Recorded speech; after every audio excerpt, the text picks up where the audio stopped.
Lepo pozdravljeni. V 6 škofijah Katoliške cerkve v Sloveniji deluje 31 redovnih skupnosti ali ustanov. Življenja 731 redovnic in redovnikov pa niso posvečena le Bogu, ampak so odprta za stiske bližnjih, bolnikov, starejših, vseh pomoči potrebnih. Svoji življenjski izkušnji delita danes z nami sestra Magdalena in pater Branko Petauer, seveda sestra Magdalena Mehle. Magdalena Mehle, vi ste Marijina sestra čudodelne svetinje, pater Branko Petauer, vi pa ste cistercijan in ste tudi župnik v Stični. No, pa začnimo najprej z osebnimi zgodbami. Sestra Magdalena, vi prihajate iz Argentine, iz Buenos Airesa, tam ste rojeni. Povejte nam kaj o sebi. Ja, moja starša sta Stane in Marija. Sem 4. otrok slovenske družine. Doma smo ohranjali slovensko kulturo. Smo bili tudi verni, smo hodili k maši. Sem rasla v lepem okolju. Mogoče tisto, kar me je zelo zaznamovalo tudi naprej v moji življenjski poti, je bilo to, da sem bila nekako v družini, sem bila v maminih očeh, sem bila tako malo gor vzeta, me je videla kot eno pridno punčko, tako sem imela zelo dobro podobo o meni, v bistvu je bila tudi podoba boljša, kot sem jaz doživljala pri sebi. Tako da, ja, čeprav sem počela marsikaj, kar ni bilo prav, ampak sem nekako ves čas vzdrževala to podobo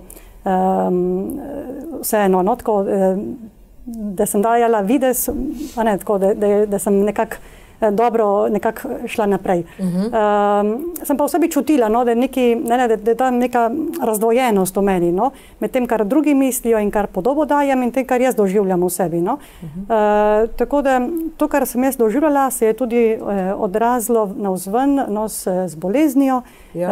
Tako da sem imela že od malih nog, od otroštva sem imela epilepsijo, pa ne tisto tipično, kot jo najbolj poznamo, ampak lokalizirano, ki v bistvu je neko zamračen. Do neke mere veš, kaj počneš, kaj delaš, do neke mere pa ne, v tistem, ko te prime, ko imaš napad. Tako je, ko sem imela te napade, se spomnim, da sem hodila v zaprt prostor, ker sem vedela, da bo to minilo. In kot otrok sem takrat govorila, Bog, zakaj si mi ustvaril? Čutila sem se nekako, da nekaj ni v redu z menoj, da sem nagajam, sem na poto, takrat sem bila nekako iskrena, tisto, kar sem čutila v sebi najgloblje. Ampak to ni nobeno opazil, nikoli, ker sem jaz to skrivala. Živela sem normalno življenje, potem, ko sem bila starejša, se je šele pokazalo. Živeli smo pač v slovenski skupnosti, ampak smo bili vključeni tudi v argentinsko.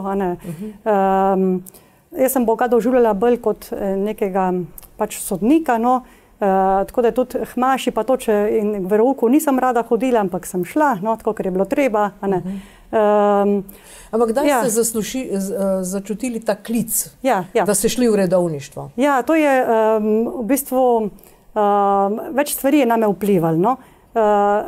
Močno je vplivala name moja odprtost v moji družini za potrebe ubogih. Potem moja teta je bila redovnica, in vedno, ko je ona prišla, je bil nek praznik, tako da to je naredilo name dober vtis. Potem so le pa tudi sestre, Marijine sestre v Argentini, ki so skrbele za starejše. In ena izmed njih je name tudi zelo dober vtis naredila. Poleg tega, da je bila vsa predana svojemu delu, je bila tudi odprta za skupnost in tudi za najbolj uboge med nami. Je bil en gospod, ki smo se ga vsi izogibali, je bil v ranah, je imel pse okrog sebe, neurejen, smrdel je. One so ga pa vzele pod streho in ga uredile. To je tudi name močan vtis naredilo. No in potem, ko ste prišli v Slovenijo, ste tu pravzaprav naredili šolo za medicinske sestre, vi ste medicinska sestra, in potem, ko ste to naredili, ste pa vstopili v redovništvo. Torej, povejte nam o tem preskoku, o tem prehodu in kaj se je zgodilo z vašo epilepsijo. Ja, jaz ves ta čas, en članek sem že v Argentini prebrala, ki je napisala sestra Laurencija, kako one živijo, in na koncu je napisala, če katera misli, da bi šla za Gospodom, naj se ne boji, je zelo lepo. In ker je ona to napisala in ker je ona tako bila za me nek lik srečne osebe, sem rekla, moče pa res, tako je zaigralo v meni, no, ampak še vedno nisem se preveč s tem ukvarjala, tudi nisem vedela, kako naj sploh jaz vem, je to zame, ni zame, se nisem čutila, no. Ampak ko sem prišla v Slovenijo, no, pač sem iskala svoje mesto pod soncem in sem se tukaj malo bolj svobodno vključila tudi v versko dejavnost, no, v skupine. In se spomnim, sem bila prav v Stični, no, ko je en gospod je rekel, da Bog položi v naše srce hrepenenja, ki če jim bomo sledili, bomo srečni. In ta misel, no, na radovništvo je mene kar spremljala cel cajt, no. Tako da jaz sem rekla, dobro, jaz grem in vidim, ker mi ne da miru in bom že videla, ni še dokončna odločitev, ko greš, vstopiš, No, tako da potem sem vstopila. In že na začetku, no, pa sem dobila sestro, ki me je spremljala, ki me je poslušala. Bila sem zelo lepo sprejeta, kar je bilo izredno dragoceno zame iz strani sester. Hkrati pa so se začele odpirati neke rane tudi iz otroštva. No. Spravi, ali bom, ko me bojo zares spoznale, kakšna sem, ali bom še sprejemljiva, ali bom ustrezala. In to mi je oviralo, da nisem se mogla čisto sprostiti v skupnosti, no, kar sem se želela. No, tako, in te stvari sem jaz lahko delila s to sestro, hvala Bogu. Pa, ko je enkrat ona šla na dopust, pa nisem imela te opore, sem pa v molitvi to odprla. No. Pred Bogom sem rekla, kaj ne naredim jaz s to mojo revščino, no, s to ranami in ovirami. In sem mislila, da moram jaz nekaj narediti, no, ampak odgovor pa je bil nekaj, kar se ne da lih z besedami opisati, no, ampak je bolj eno izkustvo, sprejetosti, ljubljenosti, topline, no, kot bi te Bog objel. Tako da odgovor, če bi ga mogla ubesediti, bi bil, sprejmi mojo ljubezen. Nič ti ni treba narediti, ni treba se truditi, ampak v prvi vrsti je, da se pustiš ljubiti. No. Dobro, bova tu naredili zdaj začasno piko. Ja. Zdaj, isto vprašanje imam seveda tudi za patra Branka. Kakšna je pa vaša izkušnja in kaj pa je vas poklicalo v redovništvo? Jaz tudi izviram iz verne krščanske družine. Prvi smo od 3 otrok.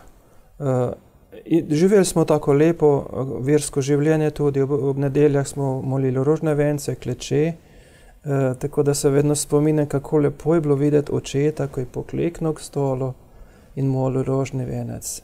Takrat se mi je ata zdaj tako čudovit.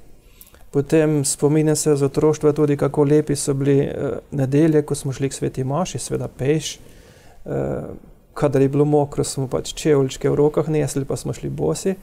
In to pot je trajala približno 1 uro in takrat sem jaz lahko spraševal ata vse, kar mi je prišlo na misel. In ata mi je vedno odgovarjal in jaz sem se vedno čudil, kaj vse moj ata zna. Na vse mi zna odgovoriti. Tako da v takem lepem vzdušje je potekalo moje otroštvo. Seveda je pa to otroštvo moje malo skalila tudi bolezen, tudi jaz imam epilepsijo. Tako da pri meni je bila to težja oblika, tako da sem padal nezavesten, sem bil po kakšno uro nezavesten in takrat je bilo vse skupaj pač kaos okrog mene. Zdravil sem se tudi potem v bolnišnici, tako da sem potem mi dali na zdravila in s temi zdravili sem nekako potem to je tako bilo urejeno, tako da nisem imel kakšnih večjih napadov. Tako da sem že nehal zdravila jemati in potem so mi rekli zdravniki, ko bo prišel po puberteto, lahko čisto izzveni ali se pa na novo pojavi. In kako ste se vi srečali s to idejo z redovništvom? Z redovništvom se pravzaprav sploh nisem srečal. Jaz sem hotel postati škofijski duhovnik in sem tudi se vpisal v bogoslovje, takrat me še škof Grmič sprejel za mariborskega bogoslovca, ki je bila to mariborska škofija takrat.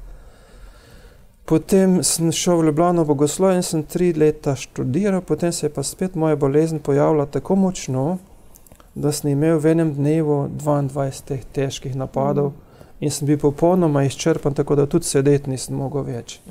In takrat je gospod ravnatelj, Vinko Vegel je bil takrat ravnatelj, prišel k meni v postelji pa je rekel, Branko, glej, ti ne boš mogel več naprej študirati, lahko greš domov, pa doma kaj pomagaš. Ali pa ena ideja je tudi, da greš v Stično, tam ustanavljajo muzej, boš lahko v Stični lepo živel, boš eno tako varno okolje in potem boš vodil po muzeju, lahko pa tudi vstopiš v redovno skupnost. In te besede so bile meni tako zoprne, da takrat, sem že enkrat izjavil, če bi takrat mogel udariti, bi ga udaril. Ja. Ampak jaz sem nekako, kaj svem, na nek način kar ubogal in sem potem na koncu počitnic šel v Stično. Seveda, vmes sem še bil na pogovoru pri škofu Krambergerju in mi tudi ene čudovite besede rekel, potem, ko se je poslal od mene, rekel, Branko, pojdi v Stično in kaj, če boš tam zame molil? Kaj, če Bog hoče to dariti tudi zame? In te besede so mi nekam svete in potem sem šel v Stično in sem bil tam kot študent pauzer, kot delavc in sem tudi daleč opazoval to redovno življenje. In potem v parih letih sem se kar tega navadil, postalo mi je domače in prijetno, nekaj, kar mi je izpolnjevalo dan in pa to, tako da sem potem se odločil, da bom pa kar vstopil v skupnost. Dobro, zdaj, potem se seveda, verjamem, so se vaše težave z zdravjem in epilepsija in ta epilepsija vaša manjša, tega je bilo konec, ne, Magdalena? Ja, takrat, tukaj, ko smo zaključili, no, spravi, ko sem jaz to izkusila, no, da sem ljubljena, sprejeta, to božji objem. Ena od prvih misli, ki mi je prišla, je bila, jaz ne potrebujem več zdravil. V bistvu, to je odgovor na tisto moje otroško vprašanje, Bog, zakaj si me ustvaril. Tako da sem šla po jih nevrologov, sva postopno znižala in od takrat po ni bilo več napadov, no, tako da zdaj je v bistvu stanje po epilepsiji, no, hvala Bogu, ona je. In tudi vi, pater Branko. Ja, jaz zdravila še vedno jemljem, Ja. potem, ko sem prišel v Stično, snimil še nekaj napadov, ampak jaz sem to potem začel razmišljati o tej bolezni in nekako sem to svojo bolezen doživljal kot božjo roko, ki me je vodila v Stično. Sprav, jaz sem hotel bogoslovje, Bog mi je nekako dopustil to bolezen, ker mi je hotel na ta način povedati, da me ne mara tam, da me ne rabi tam in da me rabi v Stični. In zato je potem ta preskok iz misli je bil res velik in tako da potem, preden sem potem dokončno vstopil v samostan, sem v bistvu položil na oltar tudi svoje duhovništvo in sem rekel Bogu, ljubi Jezus, jaz grem tukaj k tebi, tvoj bom, ali bom duhovnik, ali pa ne bom. In potem na koncu sem prejel vse.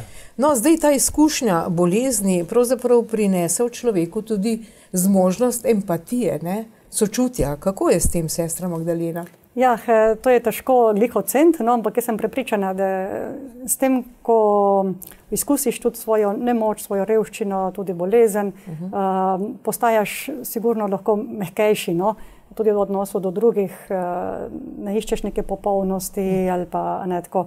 Jaz sem prepričana, no, to se ne da tudi ne oceniti. Ampak vi ste najprej delali z rakavimi bolniki na Onkološkem inštitutu. Ja. Imate kakšno zgodbo, ki jo lahko delite? Ja, te zgodb se je res veliko nabralo. No, 10 let sem delala na Onkološkem, 3 leta na intenzivnem, pa 7 let na paliativnem oddelku.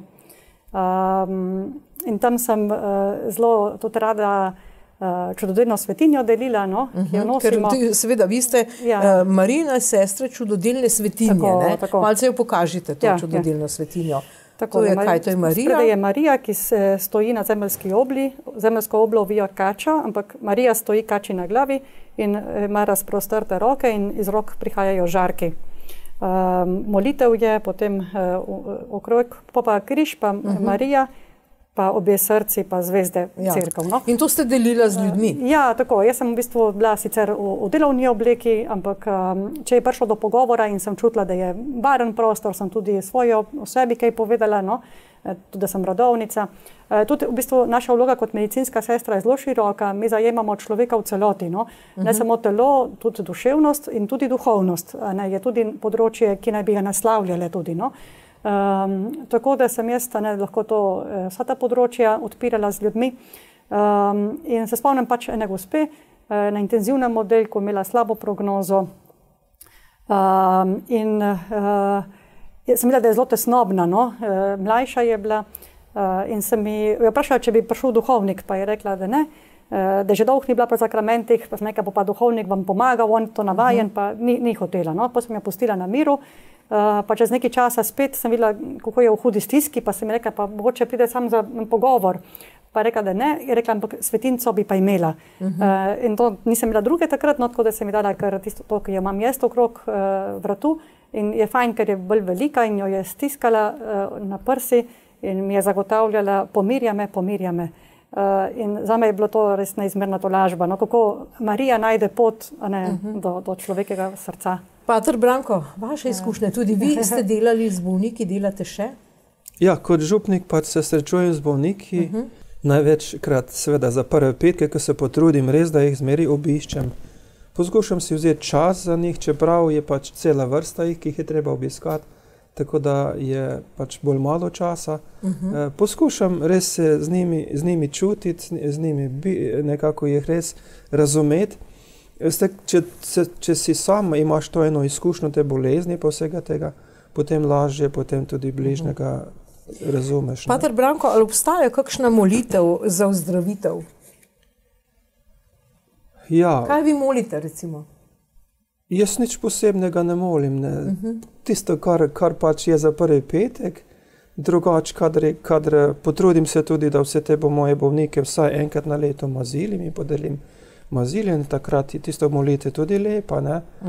Ko tam v tej molitvi govori, da Gospod daj mu moč, da bo to bolezen premagal, ali pa ozdravi ga, če je tvoja volja. Ne? Sestra Magdalena, imate vi kakšno molitev? Ja, ne, da bi bila izrecno namenjena ozdravljanju. Ne.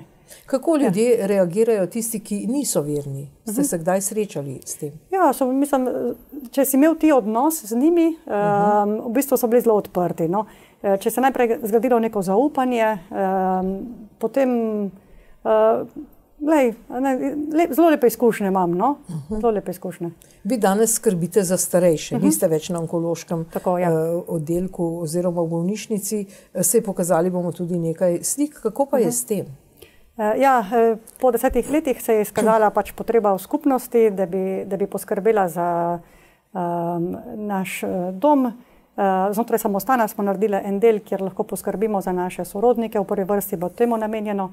Tako da zdaj je pa drugačen vidik, tukaj sem z ljudmi leta in leta, se zgradi nek odnos, ker sem odgovorna za dom, so tudi drugi izzivi, no.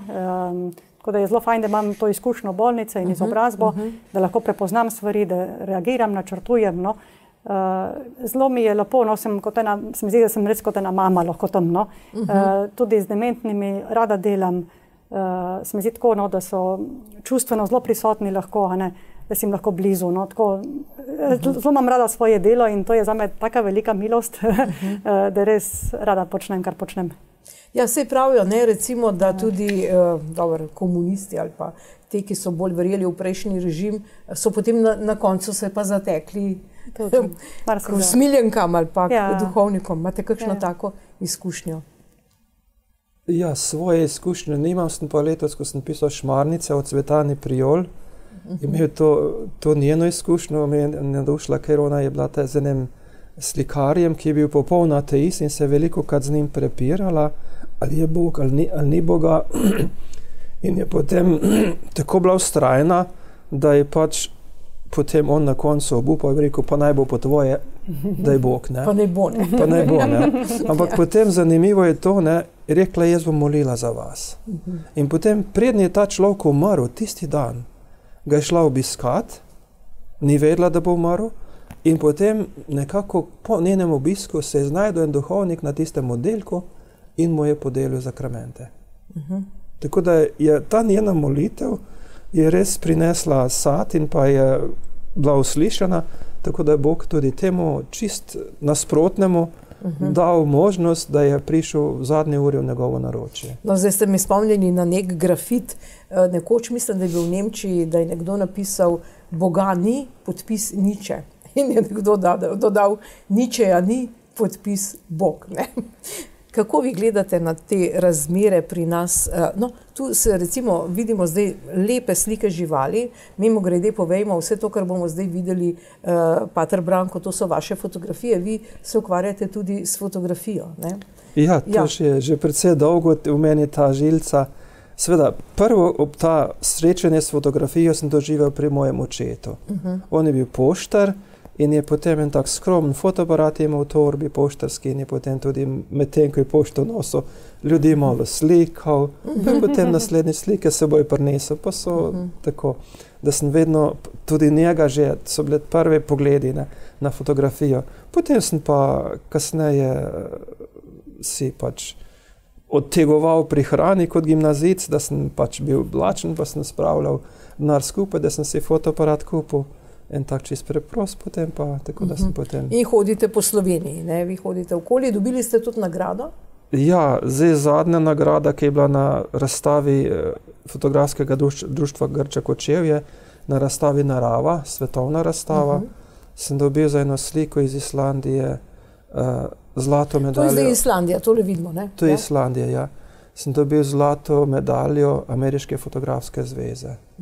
To je v bistvu druga najbolj prestižna nagrada v fotografiji. Sestra Magdalena, kakšno širino daje pravzaprav neki osebi, vi prihajate iz popolnoma drugega sveta, iz Argentine, iz južne poloble, ne? Veliko potujete, tudi greste velikokrat domov, tam imate še mamo, pa nekaj sester, nečakov, da tako rečem. Kakšno širino daje človeku pri tem dojemanju in narave in vere? To ozemeljska širina, lokacijska?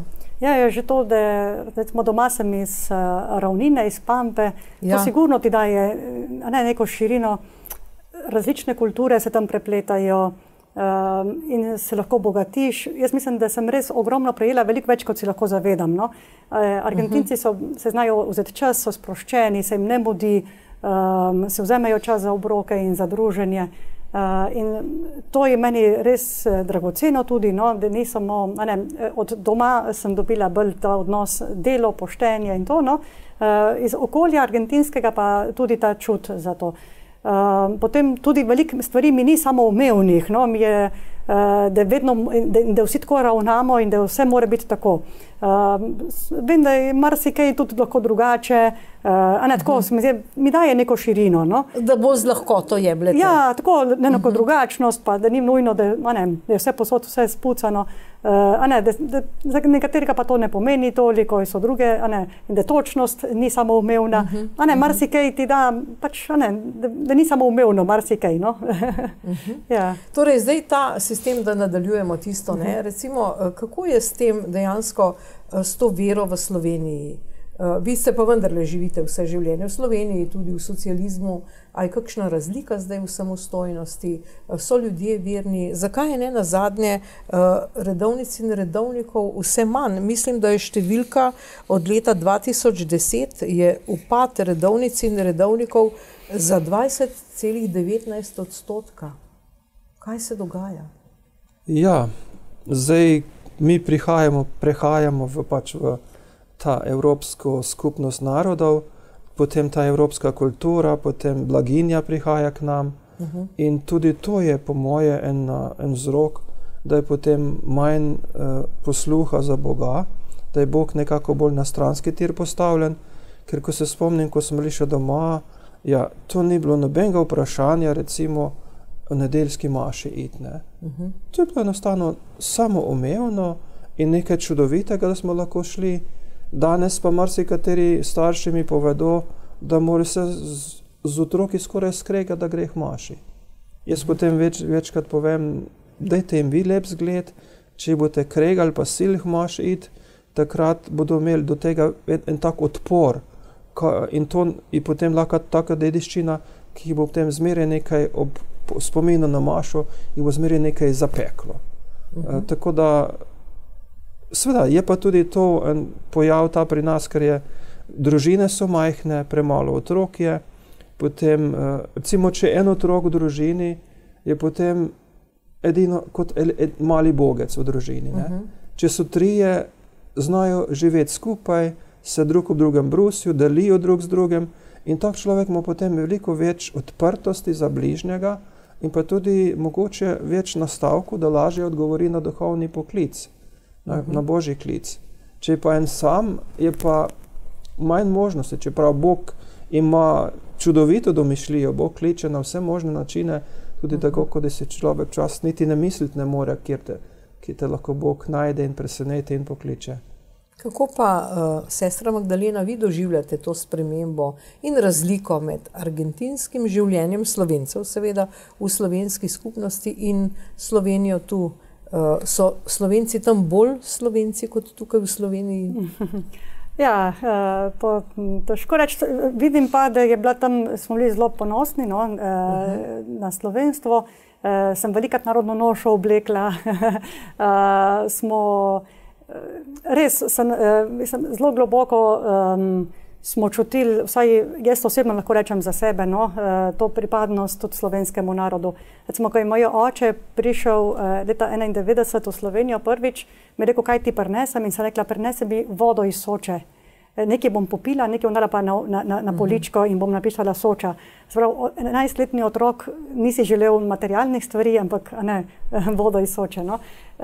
Tako zelo so nam, zelo globoko smo to čutili.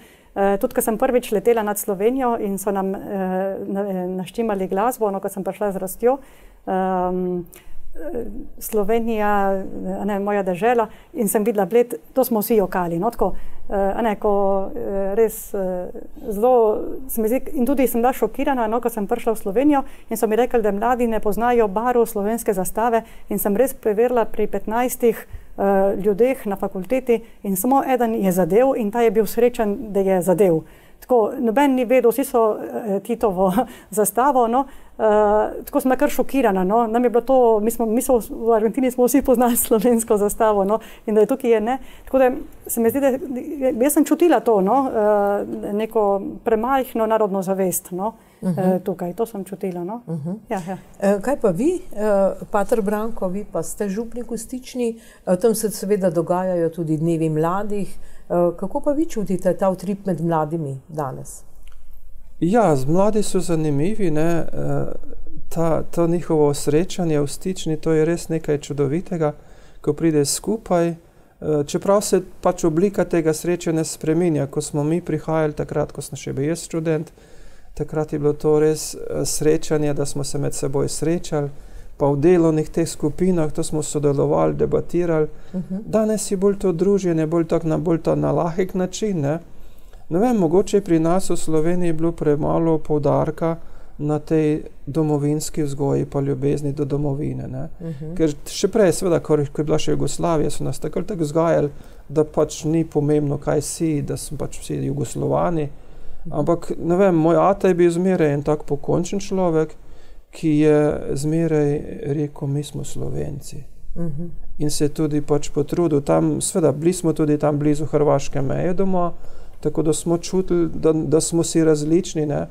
Je pa tudi kakšno zanimivo doživetje, kot otrok smo enkrat romali na Svete gore, gor čist ob Sotli, in tam gor je bilo zanimivo zame to, Slovenci pa Hrvati smo bili skupaj pri maši, peli smo isto melodijo, pa različna besedila, v različnih jezikih. In to mi je nekako ostalo, potem kot to, gledajte, smo različni, ampak enega očeta, pa eno mater imamo pa skupno.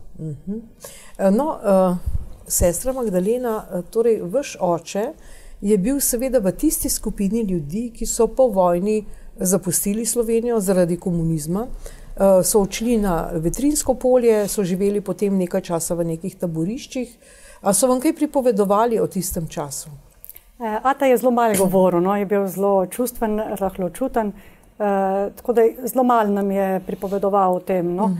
Vedeli smo, da so bili 3 strici, ki so bili ubiti, ampak ni bilo v družini, ni bilo čutiti nobene grenkobe. Smo jih ohranjali tako lep spomin na njih, kot naši mučenci, ampak niso pa veliko govorili, starši o tem. Je pa očeta, ko se je vrnil, takrat po osamosvojitvi bil Svetovni slovenski kongres, in ko je prišel v Avstrijo, pristal z letalom v Celovcu, je zadela kap. Ja, ko je prišel v Vetrinje, so bili ti spomini, 3 bratje so bili ubiti, tam vrnjeni. Tako da takrat je bilo, on je bil zelo rahločuten, čustven človek. Ampak je potem se to steklo in niste vzpostavili stike in takrat ste pravzaprav tu srečali sorodnike, ne, prvič. Tako. Ja. In tudi prišli sem. Ja, jaz sem potem z rastjo. Kasneje, z rastjo. Ste zadovoljni, da ste prišli v Slovenijo? Ja, sem vesela, tako, se je nekako, se je pot zelo lepo naprej speljala, no. Ti nekako iščeš, narediš neke poteze po svojih najboljših močeh, pa vidim, kako Bog tudi iz tvojih, tudi kakšnih krivih črt, tudi neke nepopolnosti, ampak nekako spelje, no, tako da sem zelo vesela, no. No, seveda, zanimivo vprašanje tudi, recimo, kaj vam pomeni ta molitev? Seveda vemo, dobro, molitev, to je nek tekst, ampak tako osebno, kako jo čutite in kako vas podpira v tem vsakdanjem delu, ne? Še posebej delo z bolniki, s starimi, vašim delom, vi ste župnik, delate z ljudmi. Ja, molitev, mislim, da je tisto, kar človeka drži po koncu. Se spomnim še enkrat, ko je bilo srečanje mladine in je bivši koprski škof Metod Pirih, ki je bil bogoslov moj špiritual, prišel tudi na to srečanje, pa mi je potem okrog ramen prijel, ki je rekel: Branko, zdaj si župnik, a kaj hodiš še k molitvam? Jaz neko potrudim se, da hodim še zmeraj v kor, skupaj z menihi molim. Je pa rekel: Branko, zapomni si, če boš hodil v kor, pa če boš redno molil brevir in vse drugo, boš lahko dober župnik. Če pa ne boš molil, pa tudi župnik ne boš mogel biti dober. Te besede so mi tako ostale, tako da res poskušam, da moje nekako tudi župniško delo na župniji izvira iz te molitve. Tako da, seveda je včasih molitev lahka, čutiš eno Božjo bližino, kot da bi bil v Božjem naročju, drugič čutiš, da Bog ni blizu, kot da te ne sliši. Da nisi ti pri stvari. Ja, pa tudi, ja. Včasih te kakšne druge skrbi vleče drugam, da nisi izbran pri molitvi.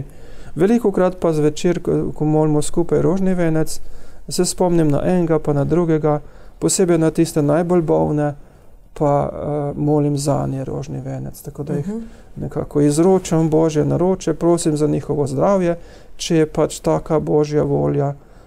Hkrati pa tudi prosim, naj jim Jezus da moči, da bodo pod križem trpljenja ostali pokončni in pa močni. No, vi ste redovnica, vi ste menih, ne? Oba živita v samostanu. Povejte nama, kakšno je vaše življenje, sestra Magdalena, kako je videti vaš dan? Ja, jaz ostanem okrog 5:15, no, moram še malo to navaditi za križ. Če sem nočna, grem še malo pogledati bolnike, pa gremo k maši, imamo najprej mašo 15:06, potem hvalnice, potem je odvisno, no, ali grem takoj v službo, na zajtrk pa v službo, ali sem še pri premišljevalni molitvi. Če grem delat, potem delam približno od 7 pa do 2, tisti uradni del, no. Potem popoldne je čas, da naredim še kaj, ker sem pač odgovorna za dom in je še marsikaj treba postoriti, kar ne moreš v času službe. Pa tudi moram poskrbeti, sem tudi ekonoma, provincialna, no, tako da imam še te obveznosti. Potem popoldne je pa še čas za molitev, tudi od 5 do 6, skupna večerja, potem se tudi dobimo skupaj sestre, imamo razvedrilo, potem so sklepna molitev, pa počasi gre vsaka k počitku. Spet je pa zelo odvisno, no, imam kar precej gibljivo, ker včasih sem pa popoldne v službi, pa nočna, tako da se prepleta, no, delo, molitev, skupno življenje, moraš biti kar tudi malo ustvarjalen. Služba, to je vse pri vas v samostanu, ne? Ja. V Štepani vasi, v Ljubljani. Tako, ja. Kaj pa vi, pater Branko? Ja, podobno, ne, drugače, jaz stajam malo prej, obstanem 10 do 4 in potem se hitro pač pripravim, pa grem v cerkev, da sem potem 1 uro lahko v cerkvi še sam. V tem je lepo, samo večna lučka utripa, pa sem lepo sam tam in molim za, največ molim tudi za starše moje, pa za vse tiste, ki so se mi priporočili v molitev. Tako da tisto uro nekako preživim sam pred Bogom. Potem v 5 pride še drugi sobratje, imamo jutranjo molitveno uro, pa hvalnice, potem je malo časa za premišljevanje, ob 6:30 je maša, potem po maši imamo še enodnevno molitveno uro, potem zajtrk, potem pa gremo vsak na svoje delo. Ne. Eni pač gredo samostanska opravila, drugi na polje ali na vrt ali kamorkoli že. Jaz pa večina v župnišču kakšne stvari takrat urejam ali pa si vzamem to čas kakšen dan ali pa kakšen dopoldne, da urejam fotografije. No, pater Branko Petavar, tule je vaša knjiga, kar 2 izvoda sta iste knjige, torej Izgubljeni sin. To ste zdaj izdali, predstavili tudi, to je roman, o čem govori ta zgodba? To je roman na temo Prilika o izgubljenem sinu. Ja, to je že vaša knjiga? To je že 20. knjiga moja. 20. knjiga. Kaj vam pomeni to pisanje? Zakaj sploh pišete? Ne vem, meni pisanje pomeni taka najlepša oblika premišljevanja. Takrat mi misel lepo urejeno teče in ne vem, takrat tudi največkrat doživljam to največjo bližino z Bogom, kot da bi se z Bogom pogovarjal takrat, ko to pišem. Ne? Tako da ta prilika je bila mi vedno izziv. Sprva sem to priliko natančno razmišljal, ko sem pripravljal duhovne obnove za sestre v Trebnjem, za šolske sestre. In takrat sem odkril, da ta prilika ni samo to, kar prebereš, ampak da ima vzadaj veliko globljega pomena. Potem sem se pa enkrat mi prišlo na misel, kaj pa če bi to priliko napisal v obliki romana. Pa potem pustiš domišljiji svojo pot v teh okvirih in potem lahko z te prilike narediš nekaj drugačnega. Tako da je nastal ta roman, kako je pa napisan, bodo pa ljudje povedali. Ja, nastopata sin Zahel in oče Joshua, ne? Govori pa o ljubezni, odpuščanju in usmiljenju. Ja. Ne? A je tukaj avtobiografskega? Ne, ni avtobiografskega. Skušal sem se čim bolj te glavnih smernic držati iz prilike, tako da sem se pa hotel malo z imeni igrati. Ne? Ja. Joshua, se pravi Jozue, se hkrati tudi lahko reče Jezus. Ne?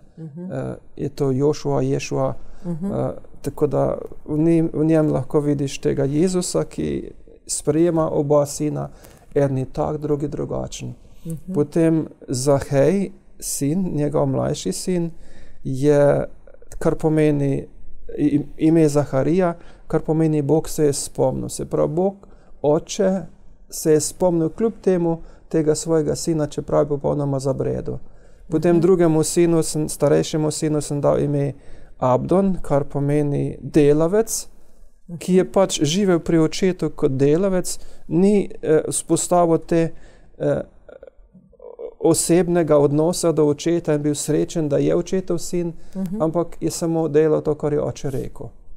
Potem noter so še potem te ženske vloge, posebej v prvem delu, tale Tirza, kar pomeni ljubka, očarljiva, kot pač ta, s katero je on preživljal proste ure, pač neke vrste tudi plesavka, ne bom rekel pač prostitutka.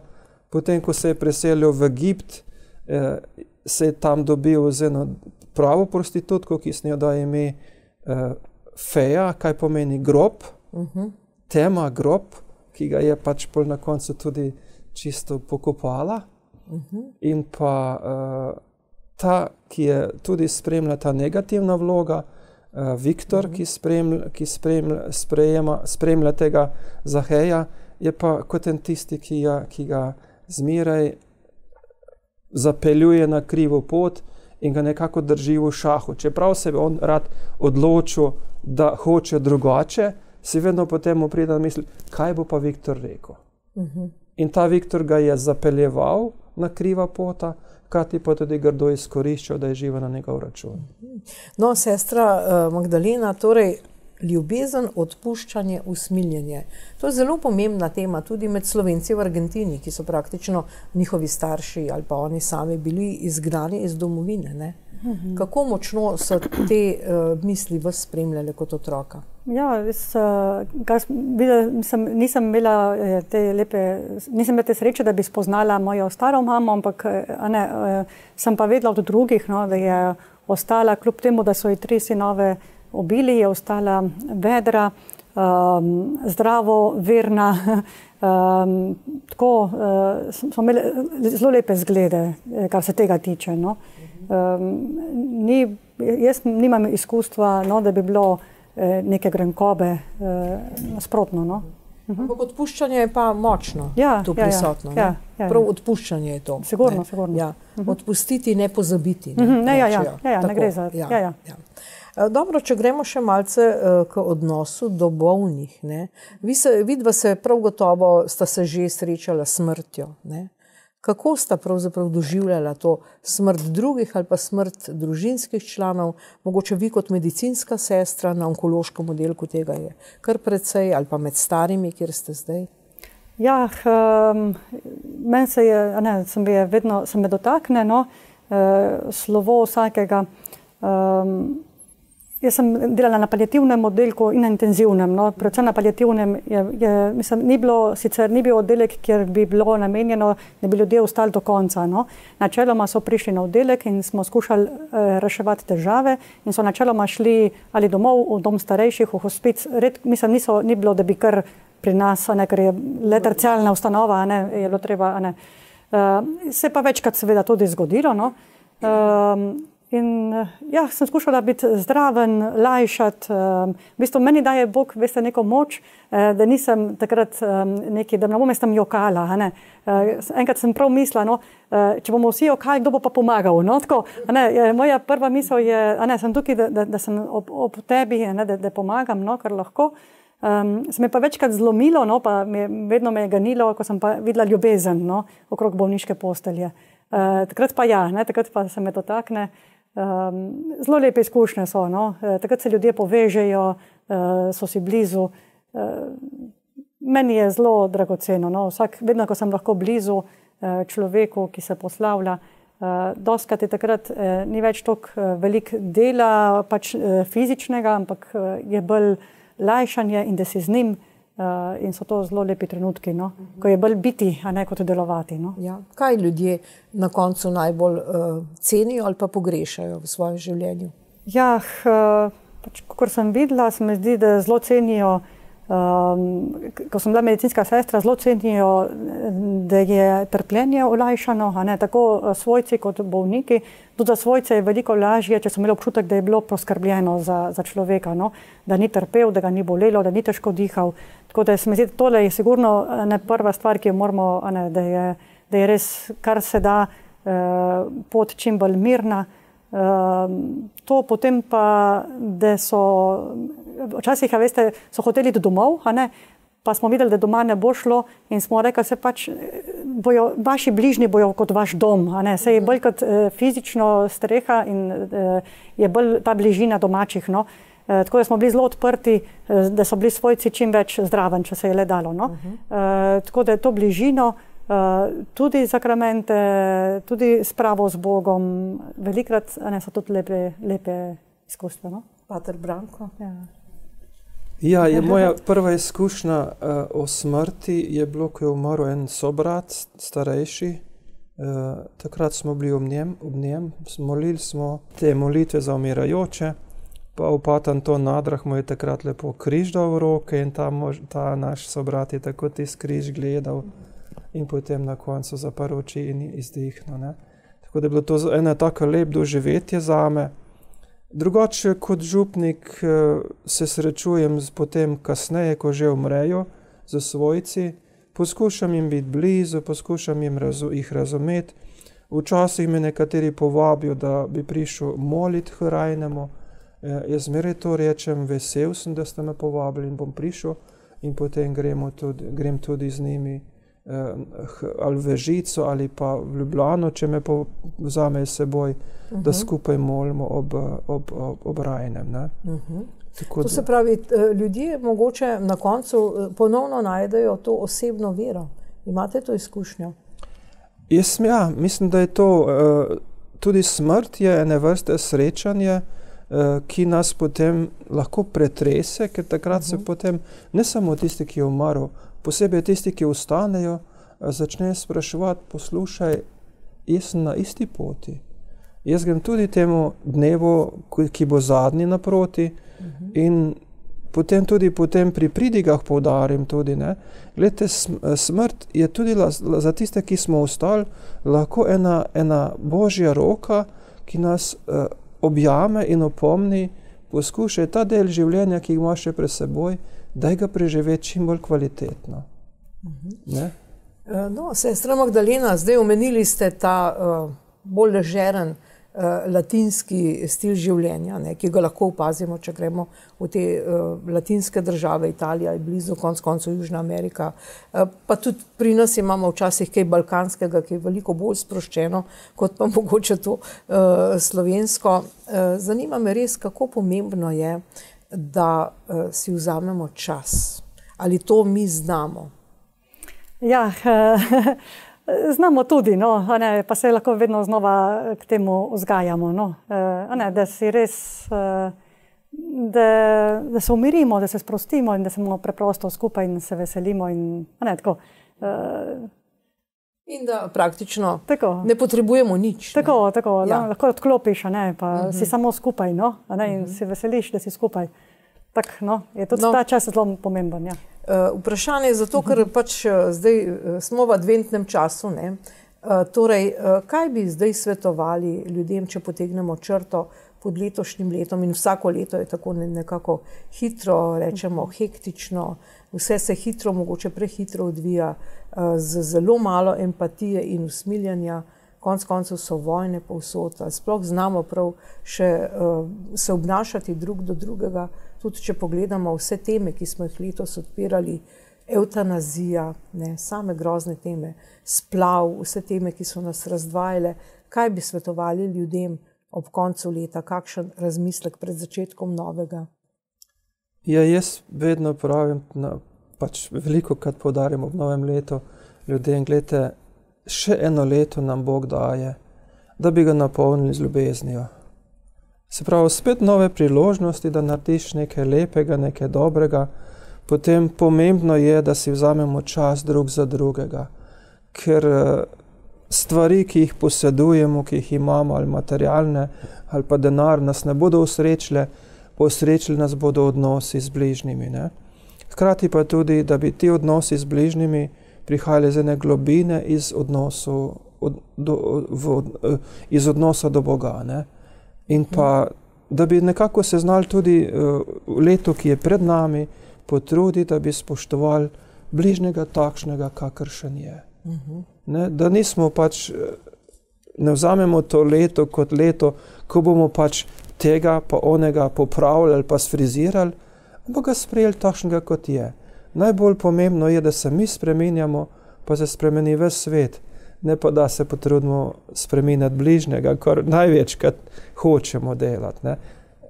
Se pravi, spreminjati bližnjega je nekoliko lažje, seveda narediš pa največ prepira s tem, spreminjati sebe je pa najtežje delo na svetu. Sestra Magdalena. Ja, mogoče to, no, da se malo ustavimo, gremo vase, kaj si pravzaprav želimo, po čem hrepenimo. To mogoče, no, se mi zdi, da se mečkano ustavimo in da malo razmislimo. Se mi zdi, da danes človek je ogromno enih informacij, je pa zelo malo refleksije in premisleka. No? In tudi, se mi zdi, vzeti si čas za bližnjega, no? No, in če pogledamo v vajino prihodnost, sestra Magdalena, vi tudi radi hodite v hribe, kako pa vi vidite zdaj prihodnje leto, poleg seveda vse tih službenih obveznosti in vsega, imate kakšen načrt, kaj boste vi počeli? Ja, takrat, ko ne gremo v Argentino, se veselim, no, da preživim tudi ta prosti čas, 14 dni imamo dopusta, tudi sestre, tako da takrat, ko ne grem v Argentino, gremo pa skupaj v hribe s prijatelji ali s sosestrami. Tako da, ja, tega se zelo veselim, ker to se mi zdi, da mi daje tudi stik z naravo, tudi doživljam bližino Boga in me napolni tudi, no, za celo leto. Tisti lepi vtisi, lepi spomini, ko je težko, ko sem v stiski ali kakorkoli, mi te spomini prinesejo malo, tako da zadiham globoko, no? Ja. Pater Branko, ne, te slike kažejo, to je spet Islandija, ne, recimo, pa zračni posnetki, vi tudi dron upravljate, ne. Kako pa so vaši načrti, kakšen nov dron, kaj bo zdaj v prihodnjem letu? Ne, drona ne bo novega, ja, prihodnje leto bo kar precej bogato z opravili. Ravno smo se lotili prenavljanja podružnice, kjer bo treba, 2 oltarje smo že odpeljali v restauratorsko delavnico, potem bo treba notranjost urediti, statično bo treba urediti tudi cerkev, ker na nekaterih vogalih že poka, tako da bo kar dosti opravila vsega tega, potem sveto leto bo se začelo za Božič in tudi tukaj bo kot duhovnik, kot župnik bomo imeli več opravil in treba bo tudi poromati, kam, če ne drugače, kot skupaj kot škofija v Ogleji, ali potem bom videl, za Rim še ne vemo točno, se bomo še dogovorili. No, kot omenjate, začenja se sveto leto upanja, mogoče, če položimo eno misel gledalcem in gledalkam za konec, zakaj naj upajo? Pater Branko? Ja, sveto leto je sveto leto upanja, da bi nekako svoje upanje okrepili, da svet vendar ne, kljub vsemu temu, kar se dogaja na svetu, ni tako brezupen, da je le veliko čudovitega na svetu, hkrati pa tudi to upanje doživ nekako. Mislim, da je eno temeljno upanje tudi, da smo vedno bolj prepričani, da nas ima Bog rad, takšne kot smo, in da nam odpušča. To upanje v odpuščanje, Božje odpuščanje, hkrati pa tudi, da bi tudi sami imeli pogum odpuščati. Sestra Magdalena. Ja, jaz bi kar podobno, no. Se mi zdi upanje v to, da nam je Bog blizu in da ima zadnjo besedo, ima dobrota. No, zdaj pa ne rečem za konec iz vaših ust v Božje ušesa. Spoštovane gledalke in gledalci, to sta bili 2 osebni zgodbi o življenju redovnic in redovnikov. Nasvidenje.